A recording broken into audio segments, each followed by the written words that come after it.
मिलत टाइम्स में आपका स्वागत है। मैं हूं आपके साथ मुनव्वर आलम। सीबीआई हिंदुस्तान का एक विश्वसनीय इदारा है, एक सबसे सुप्रीम जांच एजेंसी है जिसके बारे में लोगों का ये ख्याल होता है जब भी कोई मसला ऐसा आ जाए जब किसी से ना सुलझे, उस अनसुलझे मसले को सुलझाने के लिए लोगों के जहनों में ख्याल आता है और वो ख्याल होता है कि सीबीआई से जांच कराई जाए।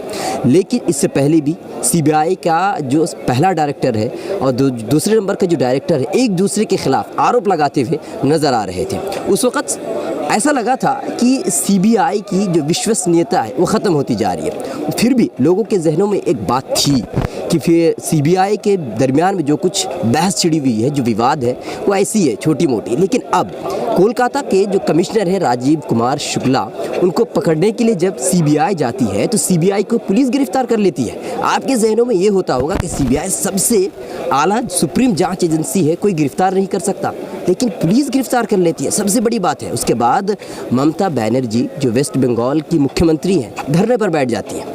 क्या है आखिर इस मामले में कि सीबीआई ही पीछे हट जा रही है, सीबीआई पसपा हो जा रही है, कामयाब नहीं हो पा रही है। तो लोगों के जहनों में अब सीबीआई को लेकर के इतने दिनों से जो बहस और विवाद चला रहा है, क्या जहनों में पब्लिक ओपिनियन के लिए हम आए हुए हैं, यूनिवर्सिटी के अंदर है, लोगों के जहनों में क्या बात है, अब उनसे जानते हैं। आपका नाम सर पहले बताइए। नाम अक़दस समी है। अक़दस समी जी, जामिया से मास कम्युनिकेशन कर रहा हूँ। अच्छा, बात बताइए अक़दस भाई कि जब आप देख रहे हैं कि सीबीआई की ऐसी स्थिति हो गई है कि लोग जो उनके ऊपर विश्वास करता था वो विश्वास धीरे धीरे ख़त्म हो रहा है, क्या आपको भी ख़त्म होता हुआ नज़र आ रहा है? क्या आपको भी लगता है कि सीबीआई जो है पिंजड़े का तोता बन गया है? देखिए, मैं ये कहूँगा कि न सिर्फ सीबीआई का सवाल नहीं है, बल्कि इस देश में कुछ ऐसे संस्थान थे जिन्होंने पिछले 70 सालों में अपनी एक गरिमा बनाई थी। उसमें सीबीआई था, उसमें हमारी अदालतें थीं जिस पे सबको विश्वास था, चाहे वो किसी भी धर्म किसी भी जाति का हो। उसे लगता था कोई मसला फंसेगा तो हम देश की अदालतों में जाएंगे।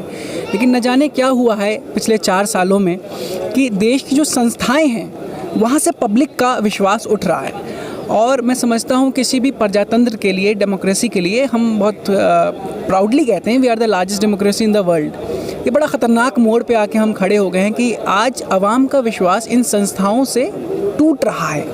और इसके पीछे वजह यह है कि इन संस्थाओं को एक डिक्टेटोरियल माइंडसेट से चलाए जाने की कोशिश हो रही है।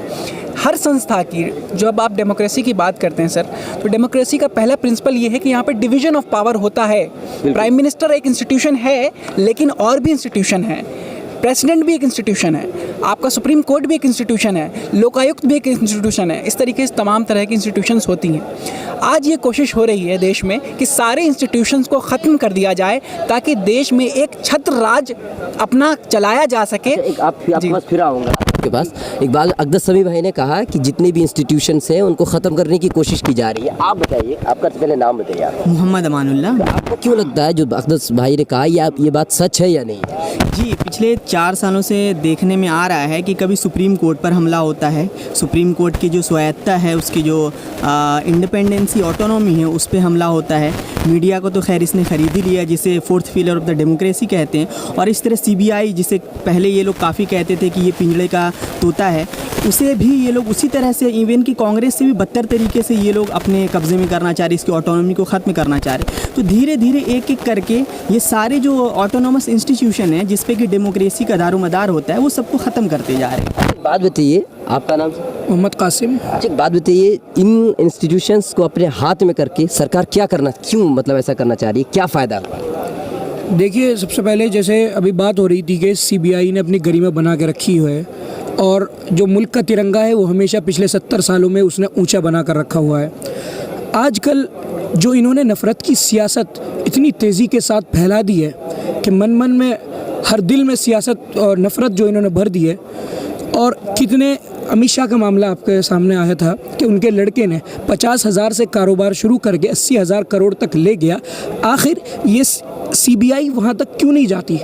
तो इनको, सीबीआई को कंट्रोल करना और जो दूसरे इंस्टीट्यूशंस हैं उनको कंट्रोल करना, इसकी वजह यह है कि आखिर इन्होंने अपनों को इतना फ़ायदा पहुंचाया है, विजय माल्या को इतना फ़ायदा पहुंचाया है इन्होंने, और जितने भगोड़े इन्होंने जो इस देश से भगा दिए हैं, और नोटबंदी के बाद जितना बड़ा इन्होंने घपला करा है, राफेल के बाद इन्होंने जितना बड़ा घपला करा है, अभी जैसे आपने राफेल के मामले में देखा होगा किस तरीके से सीबीआई का जो हेड था उसको उठापटक की गई। तो एक तरीके से बात वही है कि न कहीं इनके जो मुद्दे हैं, इनके जो घपले हैं, इनका जो इन्होंने जो एक तरीक़े से नाश कर दिया है सारे इंस्टीट्यूशंस का, वो खुलकर सामने न जाए।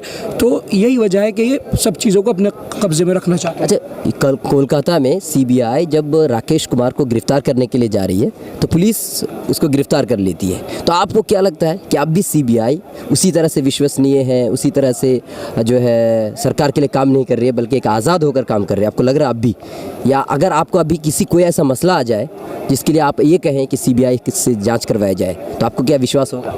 हाँ जी, मेरा नाम आकिब है। आपने भरोसे की बात की, सीबीआई पे भरोसा है कि नहीं है? भरोसा, मैं एक एग्जांपल देता हूँ, कब से उठ गया। मुकुल रॉय का नाम सुना होगा, जिनका शारदा चिटफंड में नाम आया था, तब से वो बीजेपी में शामिल हो गए हैं, तब से सीबीआई ने उनका पीछा छोड़ दिया है। तो ये जो जहन साजी करी जा रही है कि सीबीआई उन्हीं के पीछे पड़ेगी जो गवर्नमेंट के एंटी होगा, और ये हमारे देश की डेमोक्रेसी के लिए बहुत ज़्यादा ख़तरनाक है। सरकार का काम होता है कि सीबीआई को फंक्शन वो रेगुलेट नहीं करती। सीबीआई को, सीबीआई हो गई, सीएजी हो गई, ये सारी इंडिपेंडेंट बॉडीज़ हैं। अगर ये इंडिपेंडेंट रहेंगी तभी हमारा इनमें भरोसा बना रहेगा। अगर प्रोब करना था उसे पुलिस कमिश्नर के घर पे, तो उसमें मुकुल रॉय भी आते हैं। क्यों मुकुल रॉय के पीछे प्रोब नहीं हुआ तब वो शामिल हो गए? हिमांता बिस्वा का नाम आता है, उनका भी नाम आया था, लेकिन जब से बीजेपी में वो शामिल हो गए, सीबीआई ने उनका पीछा छोड़ दिया। तो ये एक जो माहौल बन रहा है देश में कि सीबीआई एक पपेट की तरह काम कर रही है बीजेपी, या बीजेपी के में कोई भी गवर्नमेंट हो, ये हमारे देश की डेमोक्रेसी, उसके स्ट्रक्चर के लिए बहुत खतरनाक साबित है। एक बात है कि जब कोई ऐसा इंसान जो किसी दूसरी पार्टी में रहता है तो वो गुनहगार होता है, और जैसे बीजेपी में आ जाता है तो वो वॉशिंग मशीन से मतलब धुल करके वो साफ़ हो जाता है। तो आपको क्या लगता है, जो इन्होंने कहा कि मुकुल राय की बात है, आपको भी यही लगता है कि बीजेपी में आने के बाद वॉशिंग मशीन से धुल करके वो साफ़ हो गए? जी बिल्कुल, क्योंकि बहुत सारे ऐसे लीडर्स हैं जिनके नाम गिनाए जाएँ, जो वैसे तो अगर उनको दूसरी को बाहर देखें तो उनके ऊपर बहुत सारे आरोप हैं, घोटाले हैं, चोरी है, मर्डर्स हैं, केसेस हैं, लेकिन जब वो बीजेपी में आते हैं तो पता नहीं कौन सा ये सर्फ डिटर्जेंट यूज़ करते हैं कि सबको धुल दिया जाता है। ना उनके ऊपर कोई केस बचता है, ना उनके ऊपर कोई कार्रवाई होती है, ना उनके ऊपर घोटाले होते हैं, ना उनके मर्डर होते हैं। हर एक चीज़ से उनको साफ कर दिया जाता है। नरेंद्र मोदी को भी अगर जब बात आई 2002 के उसके हत्याकांड की, तो उस वक्त भी उनको पहले तो कहा कि नहीं आरोपी हैं, सुप्रीम कोर्ट ने भी बताया, सबको बताया। जैसे ये प्राइम मिनिस्टर बन जाते हैं उसके बाद ना कोई जांच होती है इनके खिलाफ, ना कोई से इनको वीज़ा भी मिल जाता है, पूरे वर्ल्ड में घूमने का टूर बना लेते हैं। तो ये अल्लाह जाने कौन सा डिटर्जेंट ये यूज़ करते हैं जिसकी वजह से धुलाई हो जाती है। कोई भी लीडर होगा, अगर आप कोई कुछ भी गुनाह करते हैं तो आप बीजेपी ज्वाइन कर लीजिए, आपको धुल दिया जाएगा। अच्छा, एक बात बताइए अख्तर भाई, सुप्रीम कोर्ट पर हम विश्वास करते हैं, अब भी विश्वास बना हुआ है। सुप्रीम कोर्ट का भी फैसला आया हुआ है कि आप राजीव कुमार जो कोलकाता के कमिश्नर हैं उनसे पूछताछ कर सकते हैं, गिरफ्तार नहीं कर सकते हैं। तो जो एक बात कही जा रही थी कि सुप्रीम कोर्ट वगैरह जो है अभी सरकार के अंडर में आ रही हैं, उनके अंदर आकर के काम करते हैं, तो आपको अब भी लगता है कि सुप्रीम कोर्ट जो है आज़ाद है या नहीं है? देखिए, मैं कोई भी इंस्टीट्यूशन जो 70 साल में बना है उसे 4 दिन में आप नहीं गिरा सकते हैं। इसका मतलब ये नहीं है कि सुप्रीम कोर्ट को गिराने की या फिर कोर्ट्स को गुमराह करने की कोशिश नहीं हो रही है। अभी आपने देखा राफेल का जब जजमेंट आया है, तब हमने देखा कि राफेल को मतलब इतनी बेशर्म सरकार शायद मुझे लगता है इतिहास में नहीं आई होगी, क्योंकि कोर्ट के सामने जाके बड़ा सा बड़ा अपराधी सच बोलता है, और ये इतनी बेशर्म सरकार है जो कोर्ट में जाके फेक डॉक्यूमेंट्स देती है।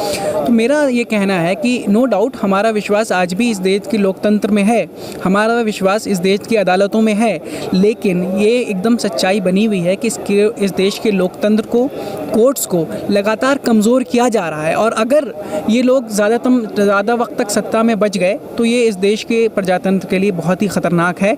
तो ये बहुत जिम्मेदारी है हम सबकी कि आरएसएस के आप चाहे कितने बड़े भी भक्त हों, उनसे भी मैं कहना चाहता हूँ, एक बार सोच लो, हिंदुस्तान के कॉन्स्टिट्यूशन से अगर प्यार है तो एक बार सोच लो, क्योंकि ये कॉन्स्टिट्यूशन को नहीं छोड़ने वाले हैं। चलिए, बहुत बहुत शुक्रिया नाज़रीन। तो आपने देखा कि जामिया के जो स्टूडेंट्स हैं उनकी जो राय है वो यही है कि जो आज़ादी है, जो इंस्टीट्यूशंस हैं उनकी जो आज़ादी है, 70 साल में ये बनी हुई एक विश्वसनीयता है, 4 दिनों के अंदर उसको गिराया नहीं जा सकता।